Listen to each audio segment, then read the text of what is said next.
Bismillahirrahmanirrahim. Assalamualaikum warahmatullahi wabarakatuh. Perkenalkan, nama saya Della Molita selaku moderator dalam diskusi ini. Di sini kami akan memaparkan materi yang berjudul albumin dan protein. Selanjutnya, adapun nama-nama kelompok kami yaitu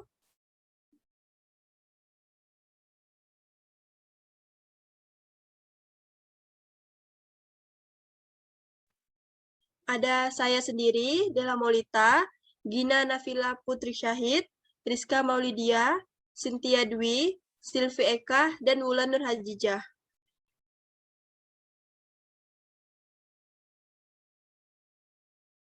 Selanjutnya, materi pertama akan dijelaskan oleh Cynthia. Kepada Cynthia, kami persilakan.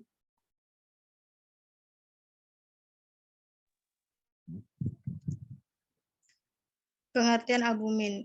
Apa itu albumin? Albumin adalah protein dalam darah manusia yang diproduksi oleh hati dan punya fungsi penting untuk kelangsungan hidup Anda. Ketika kadarnya berada di atas atau di bawah normal, Anda mungkin tengah mengalami kondisi kesehatan tertentu. Oleh karena itu, penting untuk mengenal lebih dekat tentang protein dalam darah yang satu ini dan memahami fungsinya.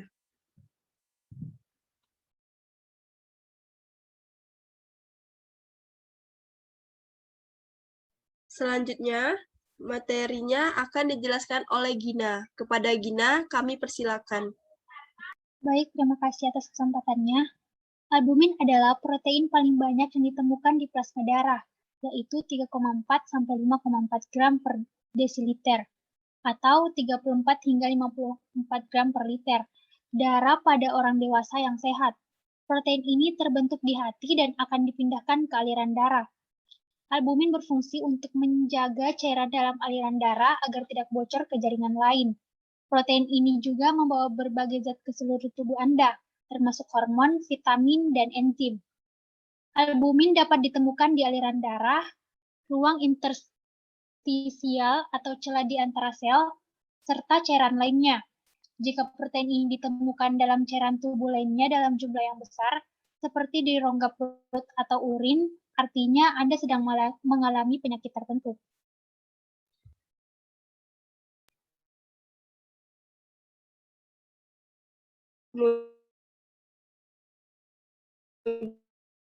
Kemudian, Rizka. Total protein. Total protein merupakan semua jenis protein yang terdapat dalam serum atau plasma yang terdiri dari albumin, yaitu 60%, dan globulin 40%, atau Nur Fahmi 2014. Protein dalam tubuh yang berbentuk globular disebut protein globular. Protein globular diklasifikasikan berdasarkan sifat kimiawi, yaitu albumin dan globulin. Albumin merupakan protein utama yang memiliki struktur sederhana dengan jumlah sedikit di dalam sel. Sedangkan globulin merupakan protein sederhana dengan jumlah banyak di dalam plasma dan sel.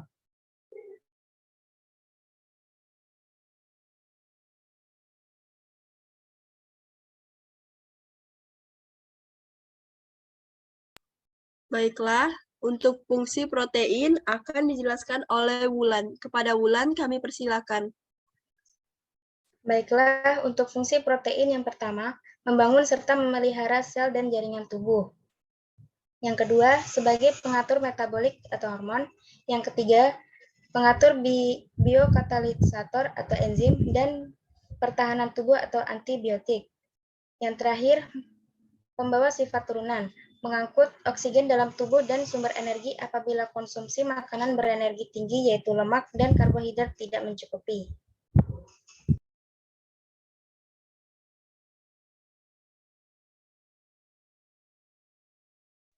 Baiklah, untuk materi metabolismenya akan dijelaskan oleh saya sendiri.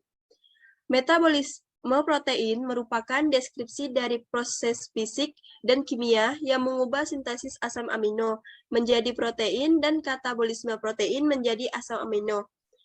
Asam amino yang disintesis dalam sel maupun yang dihasilkan dari proses penguraian protein di dalam hati, kemudian dibawa oleh darah untuk digunakan di jaringan dan sintesis kembali menjadi protein. Kelebihan protein akan membentuk asam amino yang dipecah dalam hati yang berfungsi sebagai pengatur konsentrasi asam amino dalam darah dan untuk mengeluarkan nitrogen, karbon, dan oksigen yang digunakan untuk produksi panas dan energi. Nitrogen dikeluarkan dari tubuh dan sisa-sisa ikatan karbon diubah menjadi lemak yang disimpan di dalam tubuh. Kemudian, kekurangan protein yang tidak tercukupi akan menggunakan karbohidrat serta lemak sebagai ganti protein. Baiklah, materi selanjutnya akan dijelaskan oleh Silvi Eka. Kepada Silvi Eka, kami persilakan. Pemeriksaan kadar total protein. Kadar total protein di dalam darah dapat di laboratorium klinik. Pemeriksaan total protein dapat menggunakan darah venat yang dibuat plasma atau serum. Pembuatan plasma dari darah vena akan memberikan efek osmotik karena penambahan antikoagulan yang menyebabkan air meninggalkan sel dan memasuki plasma, sehingga menipiskan plasma dan menurunkan konsentrasi. Pengaruh efek ini tergantung dari jenis dan konsentrasi antikoagulan, sehingga penggunaan serum lebih dianjurkan karena konsentrasi serum dari lipoprotein akan didapatkan hasil yang lebih akurat sesuai dengan kondisi pasien saat pengambilan spesimen Mei ANI 2017. Serum adalah cairan yang tersisa setelah darah dibiarkan menggumpal di dalam sebuah tabung. Serum menyerupai plasma yang memedalan hanya fibrinogen dan faktor koagulasi lain yang berkurang akibat proses pembentukan bekuan. Chandra Soma 2000. Baiklah, itulah penjelasan singkat dari kelompok kami tentang albumin dan protein. Kurang lebihnya saya mohon maaf. Wabillahi taufiq wal hidayah. Wassalamualaikum warahmatullahi wabarakatuh.